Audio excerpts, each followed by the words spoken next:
그렇다면 마도 3호선에는 어떤 내용의 화물이 실렸으며 무슨 목적으로 화물을 싣고 가던 배였을까? 먼저 발송자를 살펴보면 한 사람이 아니라 여러 사람임을 알 수 있다.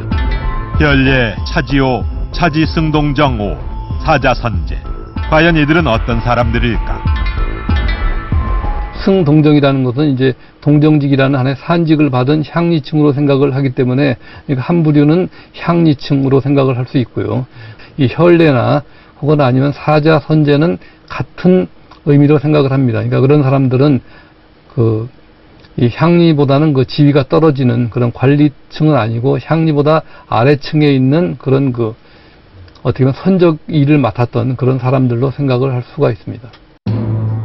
따라서 한 사람이 취합해서 화물을 보낸 것이 아니라 각 화물마다 담당자가 있어서 개별적으로 배에 실어 보냈다는 것이다.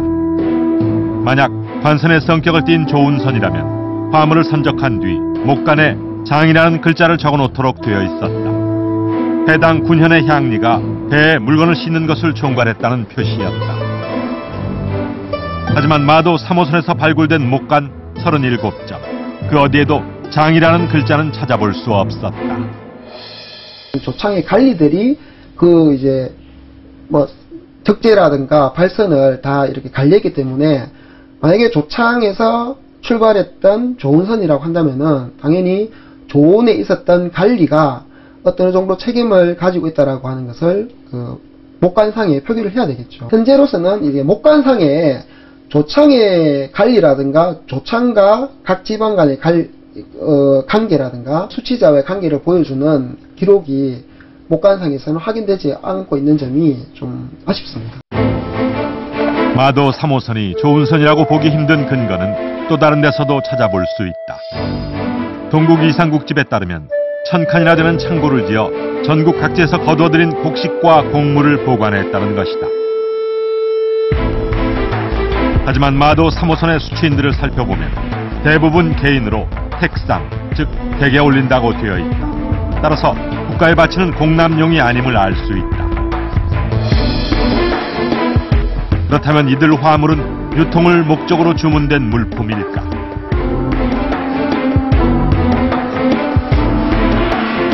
마도 3호선에서 발견된 도기 항아리는 판매용이 아닌 화물 운반용으로 그 안에는 각종 젓갈류와 해산물의 껍질, 생선뼈가 들어있었다.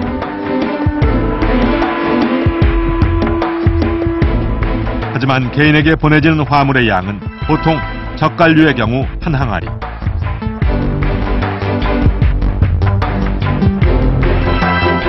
생선 한 상자, 말린 해산물 한 섬 정도의 소량으로 유통을 목적으로 주문된 물품은 아니었다.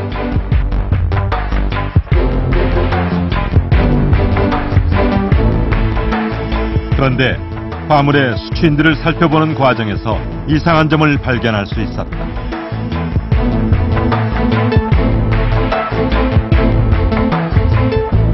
수취인 대부분이 당시 최고 권력자였던 김준과 긴밀한 관계를 맺고 있다는 것이다.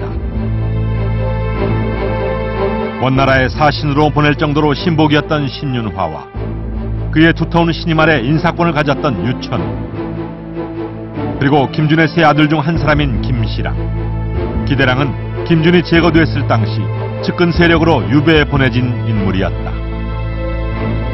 수취인 중에는 개인이 아닌 집단인 경우도 있다. 우별초의 마른 홍합 한 섬, 중방의 전복 4항아리로 화물의 양을 살펴봤을 때 한 집단이 소화하기에는 작은 양이었다. 삼별초라든가 중방에 나왔는데요. 이런 집단이 결국에는 사적인 권력기관 또는 사병집단의 성격을 가지고 있다라고 본다라고 한다면은 그런 공적인 국가재정 수입원이 아니고 개인 집정자 그들은 최고의 권력기관이라든가 사명집단을 유지하기 위해서 지방에 소재하는 많은 전장들을 운영함으로써 사적인 경제적 기반을 가지고 있었습니다.